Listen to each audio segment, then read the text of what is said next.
So they are spitting actually, and they are spinning, and for their own protection. And that moment, people they exploit them and exploit their product and weave this luxurious fabric like this. So this is silkworm. They are spinning their cocoon for their protection, and this same way people, human being, exploited them to produce the luxurious product, the fabric. So that is the beginning story of silkworm and silk. So we know only silkworm, but there are so many organisms that produce silk. But today we will concentrate our talk on silkworm only. And in the database you can find so many things, organisms they are producing silk. And today the spider silk, that is also very important in case of material, silk material, not for textile. But our concern is about only insect silk. And again, for the beginners or for the new person, I am just telling few slides on silk. So this is the whole organism for whole silkworm organism or insect that producing silk. So silk mainly comes from two types of silk, that is Bombay silk and other part is non-mulberry silk. So mulberry silk, that is Bombay silk, whatever we know the silk, like it is patal kapur, that is the Bombay silk, and they thrives on mulberry leaves. That is why their name is mulberry silk. And other part, that non-mulberry silk, it comprises the muga, eri, tassar and other silk, that is non-mulberry silk, because they thrive on various types of oil plants.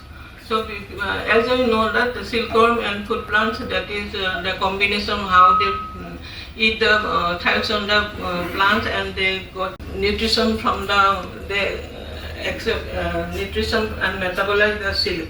So the silk is mainly depend on the food plants. So mulberry silk, they thrives on mulberry plant and they produces mulberry silk, and non-mulberry silk, they thrives on various types of food plants.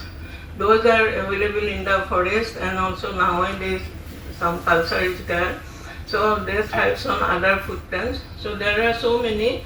So Cricula trigonesta, then eri silkworm, then tassar, and last one that is Antheria asama muga silk. So our concern is also again on muga silk. Muga silk and scientific name is Antheria assamensis. That is, it denotes the assamensis, means it belongs to Assam only. And the food plants is mainly som and swallow. Swallow, that is in our Lower Assam it is called haula, and som. And those plants are belonging to the Lauraceae family. Lauraceae family is also Amiza Kham Tespat. Those are also in the Lauraceae family, and som is also Lauraceae family. And other some bogori, then titasap and other plants are also there. And one important one is mezankari. Mezankari nowadays it is going to be extinct, but again some people are now planting mezankari also for preparing for rearing silkworm, muga silkworm, which gives the luxurious mezankari silk. So some people believe that mezankari is different silk, but it is not different. It is muga silk only, but it eats only mezankari plant. So that is why it is named as mezankari silk. And during the time of Ahom kingdom, it was very famous because the lousiness and shining was better than then the silk thrives on swallow or som. That is why it is mezankari silk, but it is muga silk only. So I am just putting here few lines of what is silk. So silk fibers produced by silkworm are nature's most highly engineered, structural, natural, and have a good combination of strength and toughness.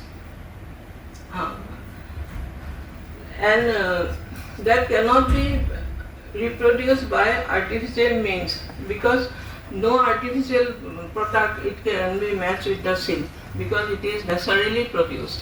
So artificial means artificial, it cannot be matched, and the strength is very much more in silk. Nearly 400 to 500 species of silkworm are known to produce silk, and it is said that the majority of the silk producing insects belong to the order Lepidoptera and family Bombycidae and Saturnidae. Then nearly 95% of commercial silk, it comes from Bombysmori silk, as I shown it before, and other 5% only it is coming from non-mulberry silk, that is Eri, Muga, Tassar. So commercial, we have these four only, the Eri, Muga, Tassar and mulberry. These are the four commercial producing commercial silk. So the percentage wise it is very less. The non-mulberry silk sector, it is very less, but in terms of economy, it is very precious. In that sense, it is precious, the 5%, and it comes from the non-mulberry silk. Then silk from different species are composed of protein of molecular primary structure, that is amino acid. So as you perhaps you know that protein is, the basic structure is amino acid, and whole story it depends on that variation in the amino acid only.